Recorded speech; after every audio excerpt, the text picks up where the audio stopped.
हूँ। आज हम बात करेंगे हमारे नववर्ष विक्रमी संवत 2080 सन 2023 ईस्वी के बारे में। हमारा नववर्ष इस बार 22 मार्च को प्रारंभ होगा।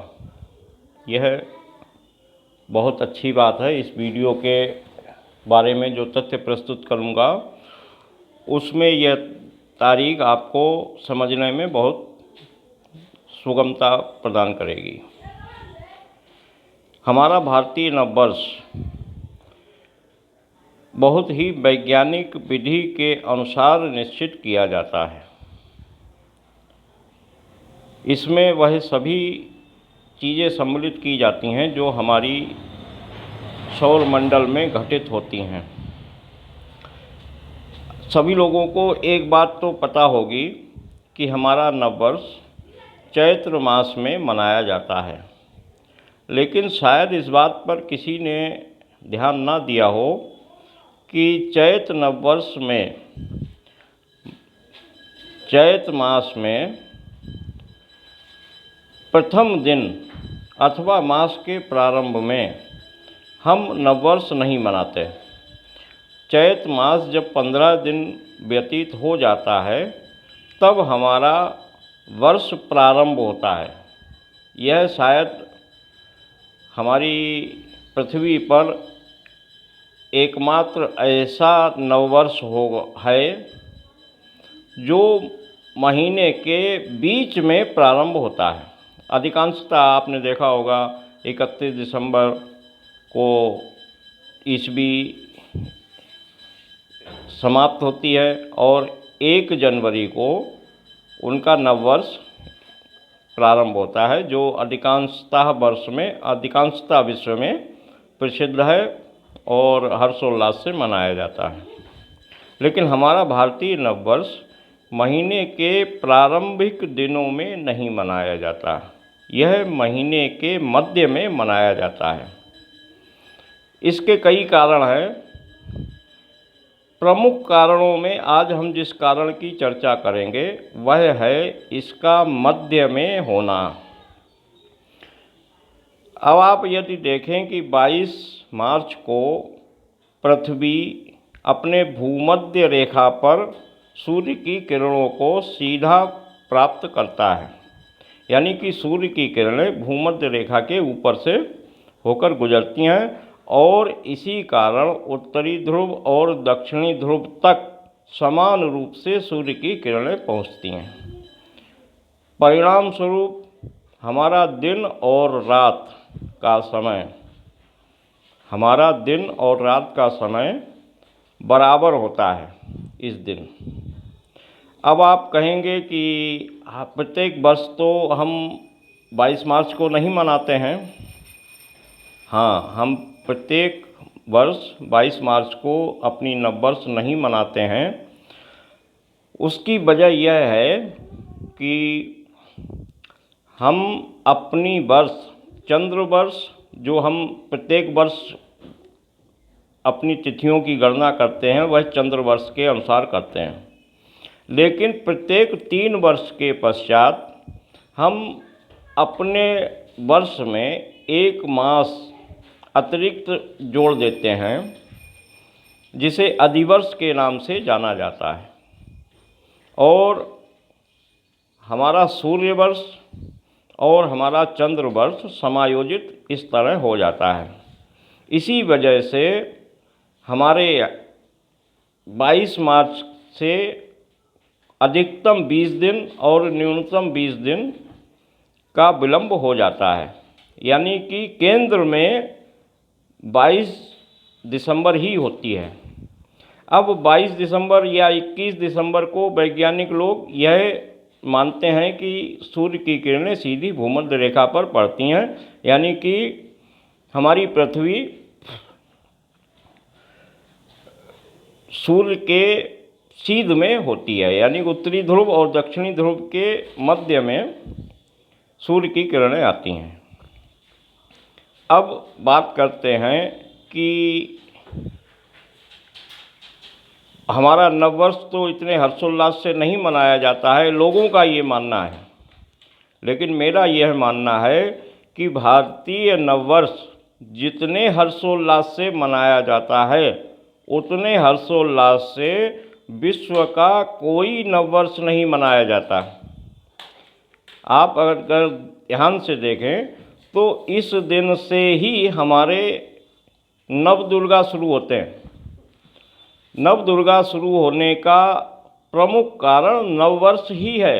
नववर्ष का हर्षोल्लास मनाने का जो विधान है वो है नव दुर्गा के रूप में है। अब दुर्गा, काली, सती, उमा, यह सब समय की ही रूप में पूजी जाती हैं। यह सब समय की गणना के रूप में प्रयुक्त होती हैं। नव दुर्गा के मतलब होता है नया समय, यानी कि नया वर्ष। और इस दिन हम 9 दिन तक, चूँकि हम सनातनी हैं और हमारी पूजा पाठ हर्षोल्लास में यदि हवन न हो तो सारा कुछ अधूरा लगता है। इसलिए हम इस दिन से 9 दिन तक रोज़ हवन करते हैं, रोज़ अग्यारी लगाते हैं, जिसको कहते हैं अग्यारी, अग्नि की पूजा। अग्नि की पूजा जब करते हैं तो उसको अग्यारी कहते हैं। ज़्यादा तो विद्वान लोग बताएंगे इस वीडियो को देखने के बाद कि इसमें तथ्य कहाँ तक हैं, कहाँ तक नहीं हैं। मुझे जो थोड़ी बहुत जानकारी अभी तक प्राप्त हुई है उसके बारे में आप लोगों को अवगत करा रहा हूँ। तो हम बात कर रहे थे नववर्ष के हर्षोल्लास पूर्वक मनाने की। तो आप लोग अपने मन में बिल्कुल भी यह ना माने कि हमारा भारतीय नववर्ष लोग मनाते नहीं हैं। हम सभी सनातनी धर्म अपने नववर्ष को 9 दिनों तक हर्षोल्लास पूर्वक मनाते हैं और दशमी को इसका समापन होता है। जब इसका समापन होता है तो बाज़ारों में, मार्गों में, मंदिरों के मार्गों में प्रसाद वितरण सामान्य रूप से आपको देखने के लिए मिल जाएगा। हर 100 मीटर पर एक जगह कोई ना कोई प्रसाद बांट रहा है, तो बड़ा अच्छा लगता है। आप भी सहयोग करें यदि इस योग्य भगवान ने आपको बनाया है। तो हमारा भारतीय नववर्ष 21 मार्च के आसपास ही रहता है और प्रत्येक 3 वर्षों में यह 18 से 23 मार्च के बीच में ही पड़ेगा। यदि आप पिछले 100 वर्षों का या अगले 100 वर्षों का पंचांग देखें तो हर 3 वर्ष बाद यह 18 मार्च से 23 मार्च के मध्य में ही पड़ेगा। और जिस दिन अधिवर्ष होगा उस दिन यह अप्रैल माह में पड़ेगा, क्योंकि वो 20 दिन आगे चला जाता है। तो हमारे सनातन धर्म का प्रत्येक पर्व बहुत ही वैज्ञानिक, बहुत ही हर्षोल्लासपूर्वक और बहुत ही सौम्यतापूर्वक मनाया जाने का विधान बनाया गया। हमारे ऋषि मुनि, हमारे बुजुर्ग, उन लोगों ने प्रत्येक धार्मिक कर्म को हर्षोल्लास से जोड़ दिया। हम कोई भी पर्व मनाते हैं तो उसमें खुशी, मेल मिलाप, हवन यज्ञ अवश्य सम्मिलित किया जाता है। हमारा नववर्ष लोग अधिकांश यह मानते हैं कि सूर्य पर आधारित है। ऐसा नहीं है।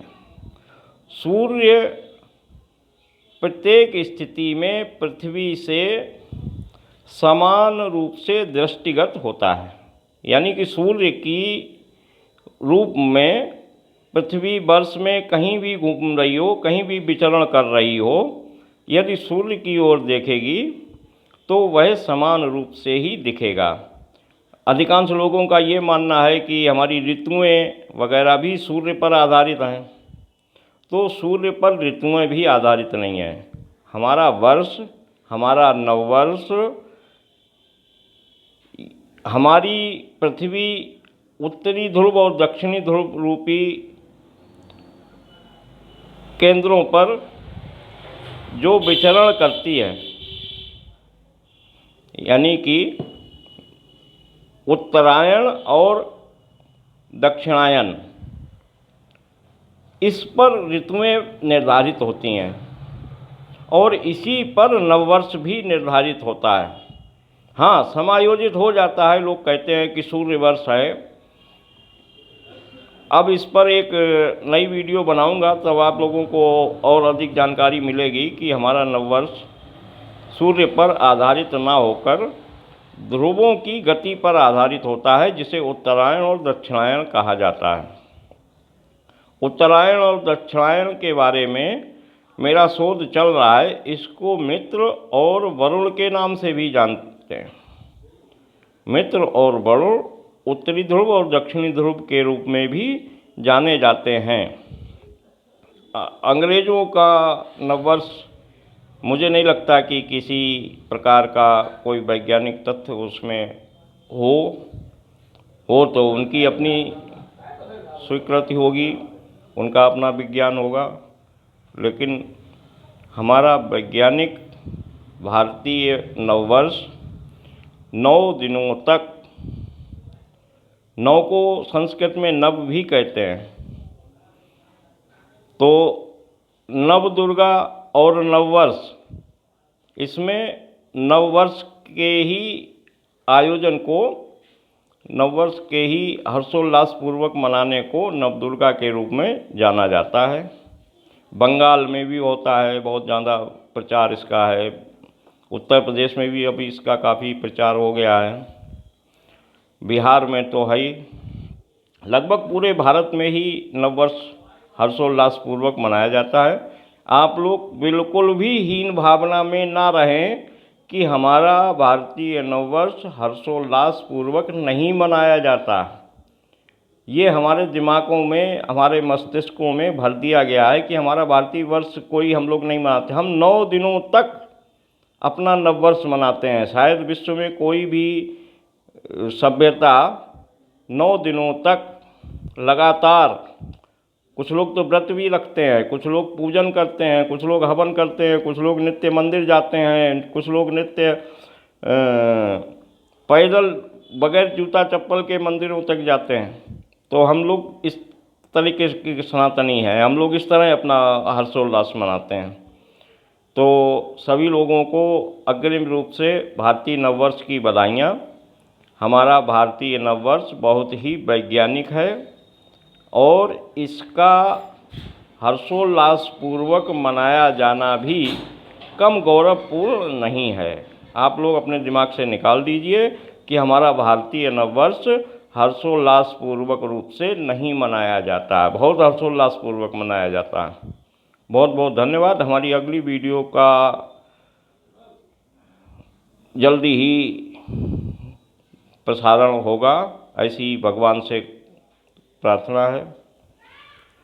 और आप लोग इस वीडियो से आनंदित हो रहे होंगे तो सब्सक्राइब कर दीजिएगा। यदि आप चाहें तो कर दोगे तो अच्छा है। सनातन, मुझे भी थोड़ा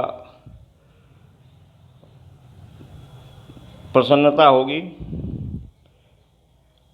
और सनातन धर्म का प्रचार करने में अत्यधिक उत्साहपूर्वक लग जाऊंगा। बहुत बहुत धन्यवाद। पुनः यदि इस वीडियो के बारे में किसी को कुछ शंका हो या कुछ कोई तथ्य जानने की जिज्ञासा हो या किसी को आपत्ति हो तो भी आप इस पर टिप्पणी करके हमसे संपर्क कर सकते हैं। आप यदि टिप्पणी करोगे तो हो सकता है मैं अपना फ़ोन नंबर इस पर दूं और आपसे बातचीत हो जाए। तो निसंकोच लाइक कीजिए, सब्सक्राइब कीजिए, कमेंट कीजिए। सभी लोगों को नववर्ष एवं नवदुर्गा की बहुत बहुत शुभकामनाएं।